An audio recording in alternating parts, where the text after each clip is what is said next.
सङ्गीतकार सजगकार हुनुहुन्छ बुद्धिराज बस्यालज्यू। उहाँले चाहिँ अब आफ्नो नयाँ प्रस्तुतिको लागि चाहिँ यस आज चाहिँ पत्रकार सम्मेलन गर्दै हुनुहुन्छ। के छ हजुरको यो नयाँ गीतबारे चाहिँ गीतको बोल के छ भनिदिन सक्नुहुन्छ? हस्, सम्पूर्णमा नमस्कार छ। म बुद्धिराज बस्याल, मेरो स्याङ्जा जिल्ला बिरुवा गाउँपालिका वडा नम्बर 4 हो मेरो गाउँ। म पेसाले म चाहिँ कर्मचारी हो। यो भए पनि यसका बावजुद पनि मैले चाहिँ हल्का गीतहरू पनि गाउने गुनगुनाउने गर्छु। यो अब धेरै 1 वर्ष पहिलाको परिकल्पना हो यो गीतको चाहिँ गाउँघरको माया बोलको हो।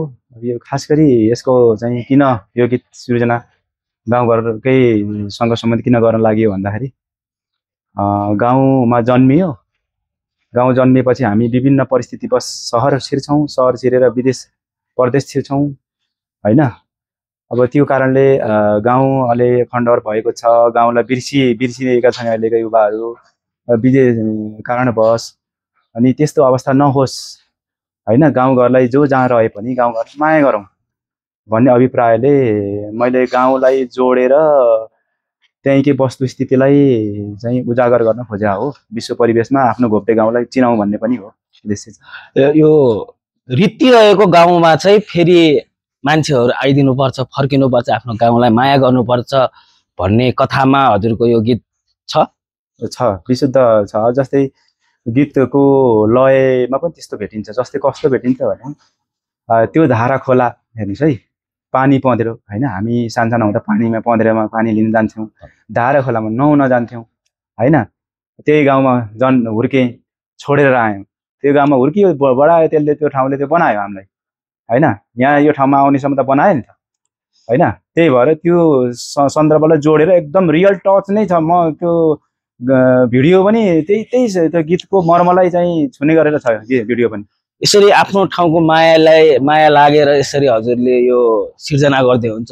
यो कार्यको लागि हजुरलाई सहयोग गर्ने केही सहयोगदाताहरूको बारेमा भन्न चाहन्छु? अवश्य नै। हाम्रो यसमा मैले सुरुमा मेरो कन्सेप्ट राखेँ। हाम्रो अग्रज दाजुभाइ सल्लाहकारहरू चाहिँ हाम्रो विकास प्रेमी दाजुभाइहरू देश विदेशमा हुनुभएका दाजुभाइहरूलाई मैले यो राखेँ। मैले यस्तो यस्तो कन्सेप्ट बनाएको छु, के गर्ने होला भनेर गरिसकेपछि धेरैको प्रतिक्रिया आयो कि हुन्छ, यो राम्रो कुरा हो, अहिलेसम्म कसैले गरेको छैन, यसलाई चाहिँ गर्नुपर्छ भनेर 6-7 महिनादेखि करिब चाहिँ दाजुभाइहरू जोडिनु भयो। विकास प्रेमी दाजुभाइहरू जोडिएर धेरै चाहिँ बाट सहयोग पनि प्राप्त भयो। त्यही भएर यो प्रोजेक्ट गर्नमा सफल हुनमा धेरै सहयोगीहरूको पनि हात छ। तपाईको यो गीतले चाहिँ आफ्नो घोप्टे गाउँको मात्रै कथा भन्छ कि समग्र यो नेपाली गाउँहरूको कथा भन्छ? एकदम राम्रो प्रश्न। यो खास गरी यो घोप्टे गाउँको एउटा प्रतिनिधि पात्र मात्र हो घोप्टे गाउँ भनेको त हैन। यसले समग्र देशको अहिले जुन घोप्टेको जुन परिदृश्य छ, सम्पूर्ण गाउँहरू त त्यस्तै छन्, खण्डहरू छन्। सम्पूर्ण चाहिँ 1 करोड चाहिँ युवाहरू त सबै विदेशिएका छन् हैन। अहिले गाउँमा भेटिँदैन, बुढाबुढी चाहिँ बच्चाहरू र वृद्ध मात्रै भेटिन्छ, युवाहरू चाहिँ भेटिँदैन। यो परिदृश्य त यही हो नि अहिलेको त करेन्ट सिचुएसन त। त्यसले घोप्टे गाउँले रिप्रेजेन्टेसन गर्दै देशभरिलाई नै हामीले चाहिँ एउटा सन्देश जाओस् भन्ने हिसाबले हामीले बनाएको हो। जस्तै अब घोप्टे गाउँको बारेमा एउटा चित्रण गरेर एउटा म्युजिक भिडियो हजुर ल्याउँदै हुनुहुन्छ हैन। त्यो ठाउँको बासिन्दाहरूले चाहिँ कतिको एक्साइटेड छ, कतिको उत्साहित छ? एकदम उत्साहित हुनुहुन्छ। अब यी आजै पनि अब धेरैबाट फोन आइरहेको छ, कतिखेर आउँछ भनेर यहाँ धेरै मेसेजहरू आइरहेको छ। अब हामीले आज अब यो एकदम सन्निकटमा छौँ। अब 2 घण्टामा हामी करिब प्रिमियर पनि भइसकेको छ, हालिसकेका छौँ। धेरै चाहिँ उत्सुकता धेरै रहेको छ। अब गाउँमा जाँदा पनि त्यो उत्सुकता भएको त धेरै देखिन्छ, किनभने सम्पूर्ण जनसहभागिता छ। भिडियोमा उहाँहरूकै छ, मेरो भन्दा पनि उहाँहरूलाई नै हालेको छु, छहराहरू हालेको छु, धारा पानी पँधेरा चाहिँ सब चाहिँ स्कुलहरू लगायत सम्पूर्ण त्यहीँकै चाहिँ वस्तुहरू हालेको छु मैले।